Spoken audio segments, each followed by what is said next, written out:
You can't yell at a PBM that you decided to go to Carl's Jr.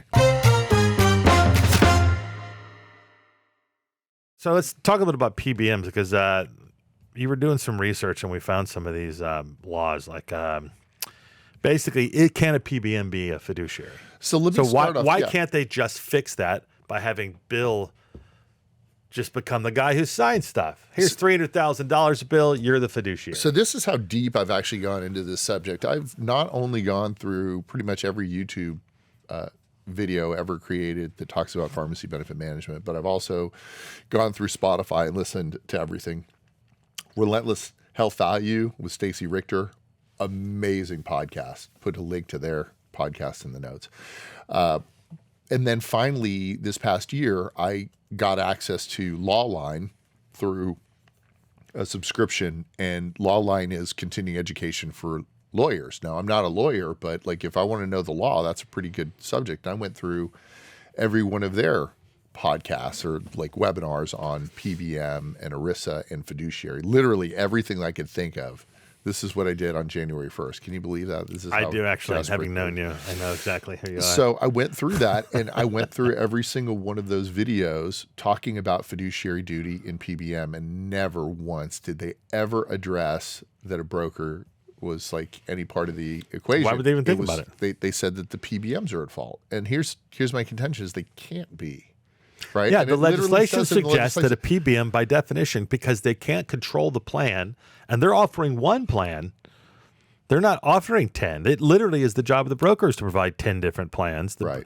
Each PBM is going to have one. Or they have a couple, like in 3, but it's a choice. Because they can't self-deal, and a PBM's whole job is to self-deal. That's literally their job, is to try to get the rebates down. They're supposed to, they have written in their contract specific stuff that they need to do. And if they were supposed to go out and hire an actuary to check and see what the right formulary would be, they would have to charge extra for that. And if they charged extra for that, then they would be violating the terms of no control. It seems like people who make, remember when Thick Burgers came out? Hardee's had the Thick Burgers, and they were really good. And after a couple of months, they went back to their old supply chain because they started with a really good beef to hook you, and then moved to the crappy beef that later on. And you could just tell after a couple of months that things had gone well.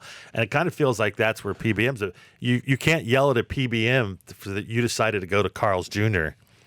You yell at them for the quality of the burger over time, but that's already covered by other stuff. That has nothing to do. You can't yell at them for the decision to go there. And that's what the fiduciary is supposed to handle is, why did you pick this? Did you think through your different options? So PBMs can't be. So they're pushing, you're seeing legislation that suggests they're trying to. Now, they're doing an actual fiduciary job. They are absolutely doing their job. They're sending out cards. They're as a functional. Right.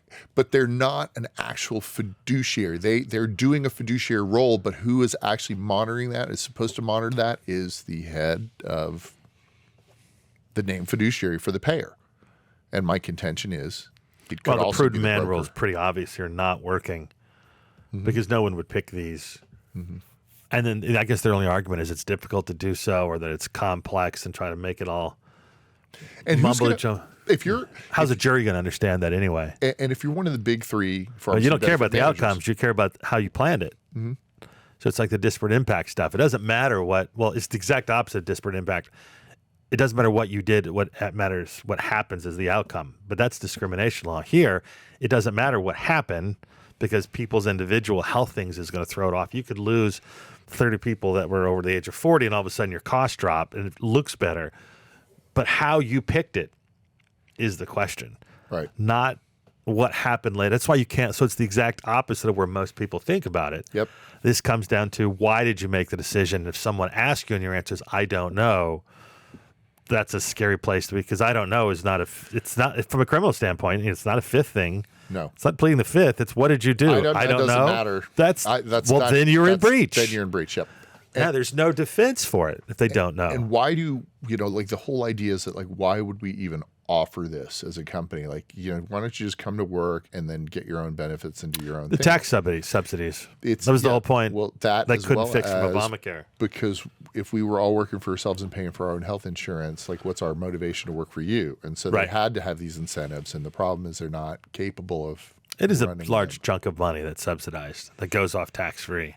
Hey, thanks for watching The Merge. We've got a ton more stuff for you to watch on YouTube, on Instagram, on TikTok, everywhere. Check us out.